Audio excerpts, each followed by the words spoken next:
ახლა გაახსენდა თურმე რომ ტრამვაია დიდი დიღმიდან საჭირო დიდუბის მეტრომდე. კახაკალაძეს სრულ დაპირების გაცემაში კოალიცია ძლიერი საქართველოს ერთ-ერთი ლიდერი ამ ხელს ალეკო ელისაშვილი დარწმუნებულია რომ კალაძის განცხადება პოპულისტურია, რადგან 12 წელია ოცნება ხელისუფლებაშია და არც ერთი დიდი სატრანსპორტო პროექტი არ დაუმთავრებია. 2014 წელს რო თბილისის საკრებულოში ფეხი შევდგი, მას შემდეგ არ შემიწყვეტია ლაპარაკი იმაზე რომ ტრამვაი ჭირდება ქალაქს, სხვანაირად ჩვენ საცობებს ვერ მოვერებით, მაგრამ მაშინ ამბობდნენ კალაძე რომ მე ვიყავი პოპულისტი და ეს იყო შეუძლებელი, მერი რო გახდა, მერეც ამბობდა რომ ძალიან ძვირი დაჯდება და ვერ გავაკეთებთო, მაგრამ 2022 წელს უცბად გაიღვიძა კალაძემ ერთხელ გამოვიდა და თქვა რომ არაო, თურმე პოპულისტი არ ყოფილვარ და პოპულიზმი არ ყოფილვარ, თქვა რომ დიდი დიღმიდან დიდუბის მეტრომდე უნდა ავაშენოთ ერთ წელიწადში გავიყვანოთ ტრამვაის ხაზიო. ეს იყო 3 წლის წინ.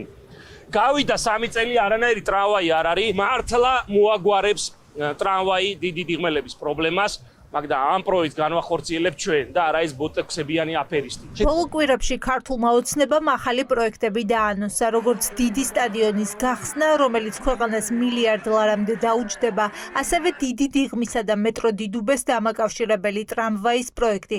ოპოზიციისთვის მათი არც ერთი სიტყვა სარწმუნო არ არის. რადგან მოახლოებულია არჩევნები, კახაკალაძე და ქართული ოცნება ისტერიულად აანონსებენ ახალ პროექტებს, რამდენიმე დღის წინ დაანონსეს სტადიონის მშენებლობა, რომელზეც მათი გათვლებით უნდა დაიხარჯოს მილიარდი ლარი, ამ პროექტისთვისაც უნდა დაიხარჯოს დაახლოებით მილიარდი ლარი და არსად არ არის ნათქვამი საიდან მოაქვთ ეს თანხები. კახაკალაძეს პროექტის მოპარვაში ადანაშაულებს გახარიას გუნდი, ამბობენ რომ მეტროს გაფართოების პროექტი ჰქონდა მათ გუნდს, როდესაც აანონსებდნენ დიღომში მეტროს ხაზის დამატებას.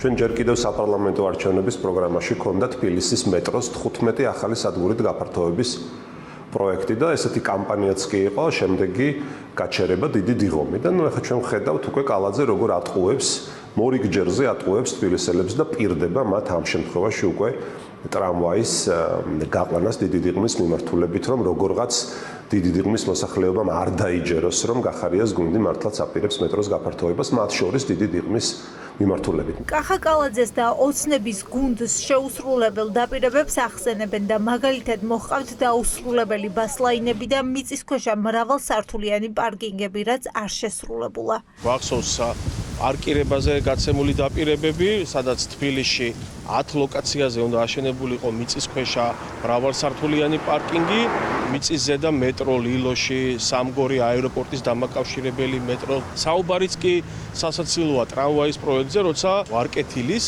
მეტროს სადგურის ჭერის პრობლემა ვერ მოაგვარა. კახაკალაძემ ტრამვაის აღდგენა გუშინ დაანონსა, პროექტზე ჯერჯერობით ტენდერი არ გამოცხადებულა.